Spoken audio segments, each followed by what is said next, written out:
그 다음에 이제 여러분이 잘 알고 우리 원불교하고도 상당히 인연이 더 깊은 육조해능. 사실 우리 정전이나 우리 내용을 보면 대종사님께서 이 육조해능의 사상을 당시에 이제 뭐 그때 조선시대 우리 불교 상황도 그렇지만 육조해능의 사상이 상당히 들어와 있다.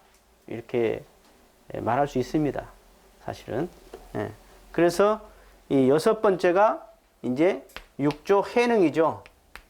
그래서 제가 육조해능과 그 사명상자 이야기 드렸죠. 불사선 불사악 이야기 하면서. 근데 육조해능이 이제 그 오조 홍인한테 가지요. 처음에 이제 그 금강경에 응무소주 이생기심이란 말을 듣고 깨침이 있었어요. 이 사람은 몰라요, 글도. 아주 못생기고 아주 쬐깐하고 글도 모르고 나무꾼이었습니다. 남방에서.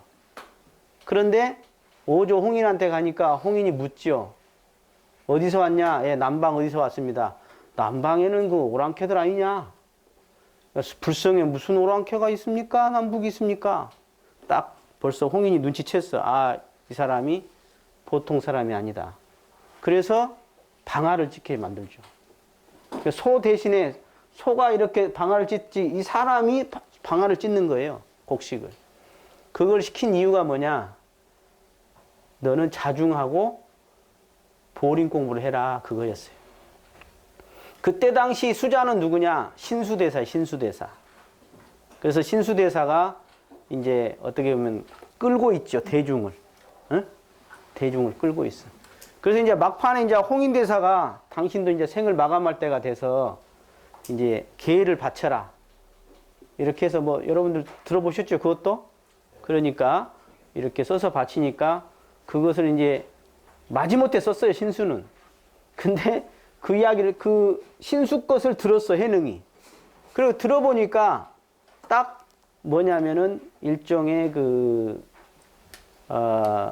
자성의 정예계가 아니라 그냥 정예계의 내용인 거예요.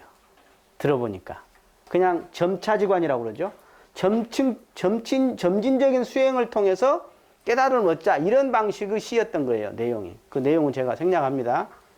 그런데 해능이 보니까 허허 본래가 무일물인데 뭘 닦을 바가 있다고 저러냐. 저건 아닌 것 같은데? 이렇게 생각해서 다른 사람을 통해서 하게 만들죠. 그 시를 적어달라고 해서 적었어요.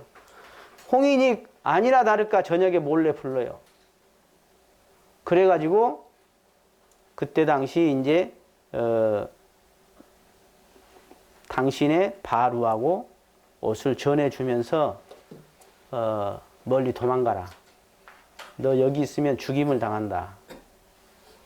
그래서 도망을 가죠. 도망가다가 이제 그 사명상자가 장군 출신이 쫓아와서 죽이려고 했다고도 하고 뭐 법을 구하려고 했다고도 하는데 그때 명법문을 하죠. 뭐라고? 불사선 불사악이라. 기가 막힌 법문이요 이게. 마음의 핵심짜리를 말하는 건데 여러분들이 인생을 살면서 어떤 대상을 볼 때 이게 지금 도덕의 문제점이거든요. 여러분들 볼 때 뭘로 보세요? 선하다 악하다 보죠. 착하다 안 착하다 보죠. 마음에는 그게 없어요. 여러분이 의사요.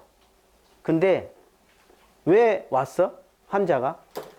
늙어서도 왔지만 뭐예요 주로? 운동 안 해서 왔고 무식해갖고 왔고 실수해갖고 왔고 그러잖아요. 그럼 쉽게 말해서 우리 도덕률로 보면 뭐예요? 안 착한 사람이잖아. 멍청한 사람이잖아. 그럼 의사는 어떻게 해야 해요? 혼을 내야지. 그게 아니다. 의사는 그 사람이 선악 개념을 떠나서 그 아픔만 치료하면 되듯이 우리가 사람을 대할 때 정말 그 성품짜리를 볼 줄 알아야 한다. 그러면 그 성품짜리는 바로 본래 선악이 없다. 선악이 없다. 경계 따라 있어진 것이고 업력 따라 있어진 것이고 욕심 따라 있어진 거다.